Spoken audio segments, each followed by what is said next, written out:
वही गृह मंत्री अमित शाह ने आज जम्मू कश्मीर में धुआंधार रैलियां की। दिन भर में गृह मंत्री ने 5 सभाएं की। ये सभाएं चनैनी, उधमपुर पश्चिम, बनी जसरोटा और मढ़ में थी। इसमें शाह ने कांग्रेस, पीडीपी और नेशनल कॉन्फ्रेंस पर ताबड़तोड़ हमला बोला। अमित शाह ने विपक्षी दलों पर हमला बोलते हुए यहां तक कह दिया कि वो जीते तो पाकिस्तानी इरादे जीतेंगे। इस चुनाव में जिन्होंने जम्मू कश्मीर को 40 साल तक आतंक की परछाई में रखा, वो चुनकर आए तो यहां पर पाकिस्तान के इरादों की जीत होगी। पाकिस्तान के उमर अब्दुल्ला, आपकी जो इच्छा हो, आतंकवाद को हम पाताल तक गहरा दफन कर कर ही दम लें। किसी की ताकत नहीं है जम्मू कश्मीर में अब आतंकवाद फिर से आए। केंद्र में हमारे प्रिय नेता नरेंद्र मोदी की सरकार है। नरेंद्र मोदी। वही उमर अब्दुल्ला को अमित शाह की यह बात नागवार गुजरी। उन्होंने कुपवाड़ा से पलटवार किया।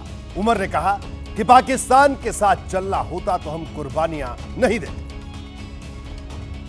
नेशनल कॉन्फ्रेंस वो तंजीम है जिसने पिछले 35 साल में हजारों की तादाद में कुर्बानियां दी हैं। हमें अगर पाकिस्तान के एजेंडा के मुताबिक चलना होता, हम 35 साल पहले चलते, फिर शायद मेरे 4,500 से ज्यादा साथी जो हैं वो कुर्बान नहीं होते।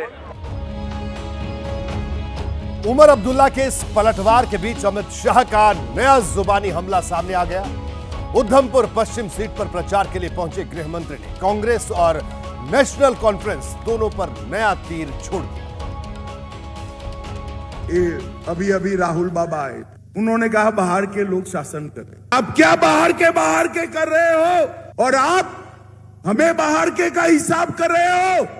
आपके नानी के पिताजी जवाहरलाल की गलती के कारण आज हमारा पाक ऑक्यूपाई कश्मीर पाकिस्तान के हाथ में है। पाकिस्तान के हाथ में अब कोई आतंकवाद को वापिस नहीं ला सकता।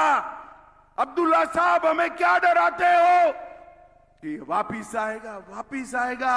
ये अब्दुल्लाओं का राज नहीं है, नरेंद्र मोदी का शासन है। अब देखिए, आपको यह बताते हैं, अमित शाह की आज 5 रैलियां थी जम्मू कश्मीर की। अगर बात करें, आखिर जम्मू रीजन में बीजेपी इतना आक्रामक प्रचार क्यों कर रही है, यह समझना जरूरी है, क्योंकि सियासत के जानकार इसके पीछे बड़ी रणनीति बता रहे हैं। दरअसल पिछले 10 सालों में राज्य में बीजेपी ने पहले पीडीपी के साथ सरकार चलाई, फिर यहां राष्ट्रपति शासन लग गया। विरोधियों का आरोप रहा है राष्ट्रपति शासन के दौरान बीजेपी एलजी के जरिए शासन चलाती रही है। इसकी वजह से पैदा हुए एंटी इनकम्बेंसी फैक्टर की काट के लिए बीजेपी ने जम्मू में बड़ी रणनीति बनाई। इससे कांग्रेस को नुकसान की आशंका है। यह चर्चा इसलिए क्योंकि खुद कांग्रेस की सहयोगी पार्टी नेशनल कॉन्फ्रेंस के नेता उमर अब्दुल्ला कह चुके हैं कि कांग्रेस को जम्मू में जितनी मेहनत करनी चाहिए थी उतनी नहीं की जा रही। I hope that after Rahul is done campaigning in 1 or 2 seats in Kashmir, he focuses in Jammu. What the Congress does in Jammu is important.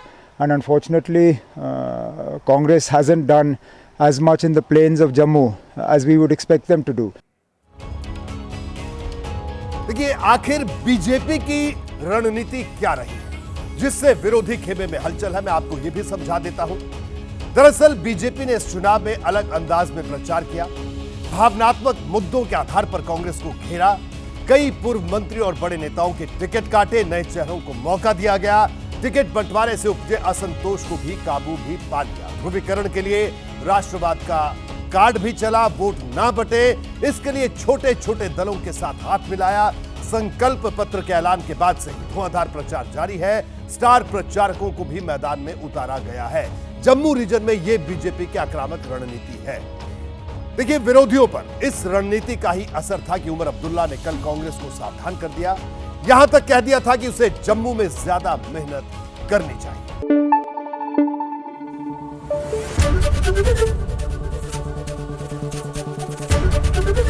ABP news आपको रखे आगे।